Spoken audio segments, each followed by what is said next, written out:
Yahudi di Sulawesi masih menuai penolakan. Majelis Ulama Indonesia menilai Holocaust bertentangan dengan nilai luhur Pancasila.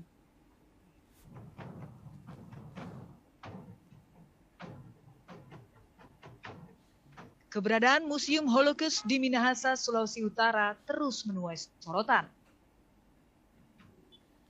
Museum Holocaust ini merupakan yang pertama di Indonesia, bahkan Asia Tenggara. Penolakan Museum Holocaust di Minahasa, Sulawesi Utara datang dari Majelis Ulama Indonesia. MUI menilai keberadaan Museum Holocaust bertentangan dengan nilai-nilai luhur Pancasila. Sementara Wakil Gubernur Sulawesi Utara Stephen Kandau mengapresiasi pembentukan Museum Holocaust di Minahasa yang menjadi sejarah dunia karena dibangun pertama di Asia Tenggara. Sejarah ini tidak cocok dalam konteks kearifan lokal bangsa Indonesia.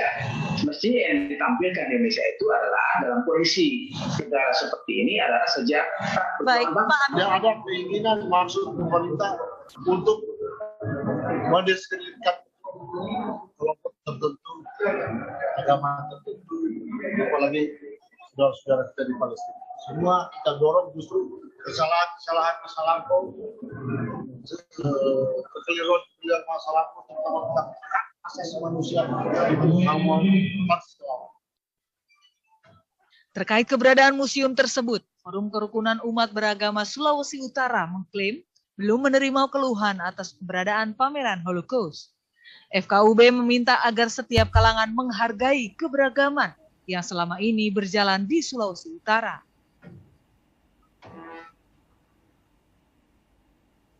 Kita akan berdiskusi mengenai hal ini bersama dengan Monique Whispers, pendiri Hadassah of Indonesia, dan Sudarnoto Abdul Hakim, Ketua MUI Bidang Hubungan Luar Negeri. Assalamualaikum, selamat malam Pak Noto dan Mbak Monique. Malam. Waalaikumsalam warahmatullahi wabarakatuh.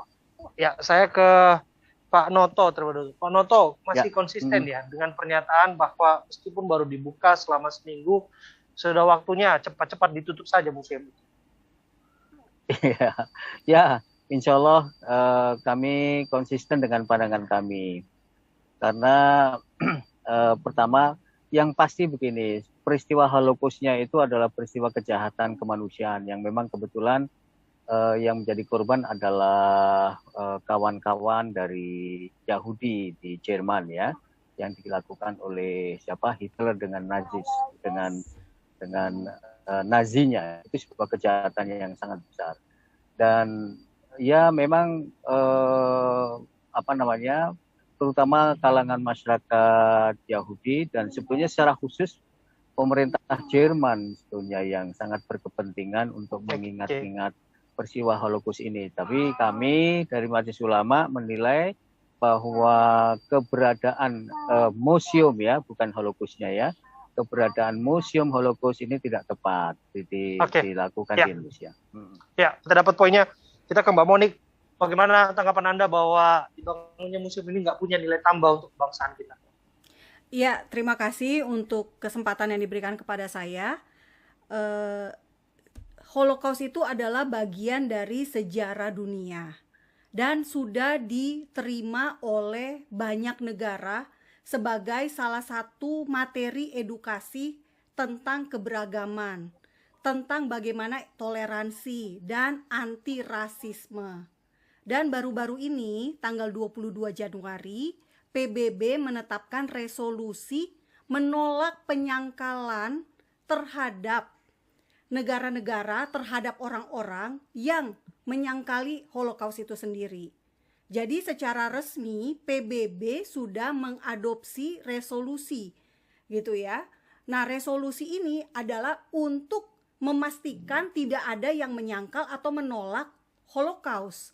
Nah, yang terjadi di Indonesia beda beberapa hari saja dari penetapan resolusi PBB tersebut, malah kita menolak keberadaan Museum Holocaust.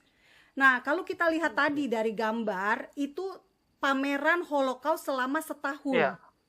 Jadi sebetulnya tidak masalah, diterima saja dulu, dilihat saja dulu. Urgensinya apa sebetulnya, Mbak Monique, yang Anda tangkap? Urgensinya saat ini menurut data dari Wahid Institute, kebencian terhadap Yahudi menempati nomor 3 terbanyak di Indonesia. Data tahun 2016 dan 2017. Orang Yahudi paling dibenci di Indonesia. Faktanya tidak ada orang Yahudi di Indonesia gitu. Tapi kenapa ada kebenciannya? Nah, sebentar saya harus koreksi. Ada komunitasnya kan di Minahasa, maka betul. Komunitas ini juga yang mendirikan komunitas ini, Yahudi museum. ini adalah komunitas keturunan berdarah Yahudi. Jadi orang lahir kan nggak bisa milih ya jadi orang apa. Orang Arab, orang Tionghoa, orang Cina. Nah, sama. Orang-orang berdarah Yahudi lahir di Indonesia dan kemudian mereka ini ada di Indonesia hidup sebagai orang Indonesia. Tetapi dari data yang dihasilkan dari survei yang dihasilkan oleh Wahid Institute tahun 2016 dan 2017 ada kebencian terhadap orang Yahudi. Nah, tentu yang dimaksud bukan Yahudi keturunan berdarah Yahudi yang ada di Indonesia. Ya kan? Jadi intinya adalah keberadaan museum ini justru sangat bagus untuk orang Indonesia karena kita juga perlu mengedukasi tentang orang Yahudi itu sendiri gitu loh. Oke, bagaimana Anda mau menanggapinya Pak Noto? Iya, ya begini, sekali lagi peristiwa Holocaust itu sudah menjadi sejarah ya, tidak tertolak ya. Ini yang pertama. Pembicaraan kita pada malam hari ini tentang museum itu juga tidak ada kaitannya dengan soal kebencian orang Indonesia kepada Yahudi. Jadi kalau dikaitkan dengan risetnya Wahid Institute tidak relevan. Kalau museum itu, kan saya tahu juga museum saya orang sejarah. Museum itu di mana-mana, maksudnya adalah mengedukasi. Itu betul tadi Mbak Monik sudah benar. Mengedukasi, tetapi persoalannya adalah materi edukasinya itu apa. Kalau bagi bangsa Indonesia secara khusus diberi materi tentang Holocaust ya tidak tepat, karena kepentingan bangsa Indonesia sekarang ini, Mas dan Mbak Monik, menurut hemat saya itu adalah untuk membangun misalnya nasionalisme. Loh sekarang ini persoalan nasionalisme itu sekarang juga sedang menghadapi tantangan yang sangat luar biasa. Kemudian soal patriotisme ya, kemudian soal radikalisme itu penting. Ya, nah, tentu ada dampak Pak Noto apabila memang dirasa hal ini tidak diterima oleh sebagian besar kalangan masyarakat. Sebetulnya apa sih dampak yang paling dikhawatirkan? Mengapa harus menolak begitu keras keberadaan museum? Begini, momentumnya tidak pas karena ini ada kaitannya dengan situasi di Timur Tengah. Terkait dengan ekstremisme Zionisme, Yahudi Zionisme Israel ya. Sejak tahun 48 sampai hari ini kejahatan yang dilakukan oleh pemerintahan Israel tidak berhenti. Jadi Zionisme itu sama saja jahatnya dengan Holocaust ya. Nah, karena itu dan semua orang masyarakat internasional itu sudah tahu bahwa bangsa Indonesia itu adalah bangsa terdepan membela hak-hak kemerdekaan Palestina. Bagaimana perasaan masyarakat Palestina kalau seandainya ternyata di sini ada museum Holocaust. Ini akan saya kembali ke Mbak Monik jika demikian. Pandangannya sudah dijelaskan soal kita punya hubungan kebatinan dengan saudara-saudara kita di Palestina yang merasa terzalimi oleh Zionis. Menerima edukasi Holocaust bukan berarti meniadakan dukungan orang Indonesia terhadap kemerdekaan Palestina. Itu satu hal yang sudah jelas. Di mana-mana negara-negara Arab pun meski mereka berdamai dengan Israel, mereka tetap bisa mendukung atau membantu Palestina itu berdiri sebagai sebuah negara yang sudah punya presiden saat ini. Baru-baru ini Mahmud Abbas terpilih lagi sebagai presiden untuk kesekian kalinya. Nah, jadi tidak perlu khawatir dengan keberadaan Museum Holocaust. Apalagi kalau dikait-kaitkan dengan yang tadi, Zionisme sama dengan Holocaust. Tidak, berbeda, sangat berbeda. Karena Holocaust adalah genosida terhadap orang Yahudi secara sistematik. Yang terjadi dengan Israel dan Palestina adalah akibat terjadinya perang Arab Israel tahun 1948, maka berdiri negara Israel. Jadi ini karena perang dengan genosida, dua hal yang berbeda loh. Oke, jadi saya tangkap ada unsur kemanusiaan yang Anda maksudkan di sana. Bagaimana? Apakah ini bisa diterima, Pak Noto? Ini kaitannya dengan kemanusiaan yang seharusnya bisa jadi pelajaran bersama, tidak diulang lagi.